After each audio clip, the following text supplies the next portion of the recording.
আজকে 23শে অক্টোবর 2025। দেখতেই পাচ্ছেন ছকছকা রোদ। আজকে আমরা ফিলিস্তিনি টাইমে এসেছি। এর সাথে আমরা যেটা জানতে পেরেছি যে ইসরায়েলের আগে সমুদ্রতলার অন্যান্য যারা ছিল ওটা আলাদাভাবে গিয়েছিল, আমরা ভিন্নভাবে গিয়েছিলাম।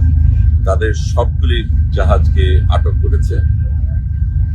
আমরা সবচাইতে বড় জাহাজ এবং আমাদের সাথে 8টা ছোট নৌকা একই সাথে পাড়ি দিয়েছিল, একটু আগে পাড়ি দিয়েছিল আমাদের।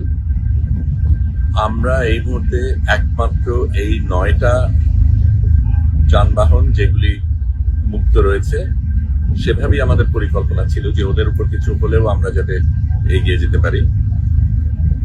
আমরা আজকে ফিলিস্তিনি টাইম জোনে এসেছি, এখনো দূরত্ব রয়েছে, তবে আজকে আমরা এই 8টা ছোট নৌকাকে পার হয়ে যাব এবং তারপর থেকে আমাদের এই জাহাজটাই সবচেয়ে আগে থাকবে।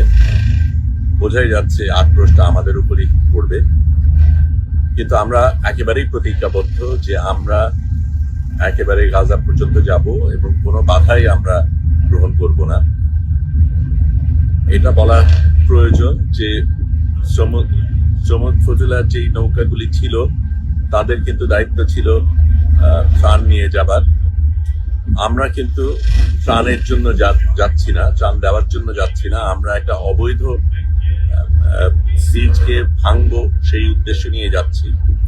এবং এখানে এই নৌকাতে অনেক সাংবাদিক রয়েছে, ডাক্তার রয়েছে, সাথে অন্য কর্মীরাও রয়েছে। কিন্তু আমরা ত্রাণ দেবার অজুহাতে যাচ্ছি তা না, আমরা লড়াই করতে যাচ্ছি, আমরা বৈধতা ধ্বংস করতে যাচ্ছি। আমরা ফিলিস্তিনে আমাদের থাকার যাবার অধিকার রয়েছে, সেখান থেকে তথ্য পাঠানোর অধিকার রয়েছে। এবং ইসরায়েল যত মানুষ খুন করেছে এবং যত সাংবাদিক এবং যত ডাক্তার খুন করেছে সেটার প্রতিবাদ আমরা জানাবো। গত রাতেই মেডসেস অফ ফ্রন্টিয়ারের 14 জন ডাক্তারকে খুন করা হয়েছে। আমরা দেখব ফ্রান্স সেটার ক্ষেত্রে কি করে। এই পর্যন্ত তারা তেমন কিছু করেনি, মিষ্টি কথা বলা ছাড়া। এখন কথার সময় পেরিয়ে গেছে, এখন লড়াইয়ের সময়, এখন কাজ করার সময়। আমরা সেটাই করছি নাগরিক হিসাবে। আমরা যেটা করতে পারি, যেহেতু এই দেশগুলির নেতা নেত্রীরা অনেক ক্ষেত্রেই বিশ্বাসঘাতকতা করেছে, সেই ক্ষেত্রে নাগরিক হিসাবে আমরা যেটা করতে পারি সেটাই আমরা করতে চাইব। এখন আমি ক্যামেরাটা ঘুরিয়ে দিচ্ছি, একটু ঘুরিয়ে আপনাদের এই নৌকার ডেকের অন্য দিকগুলি দেখাচ্ছি। আপনারা আমাদের সাথেই থাকবেন আশা করি। আপনাদের ভালোবাসাই আমাদের অনুপ্রেরণা।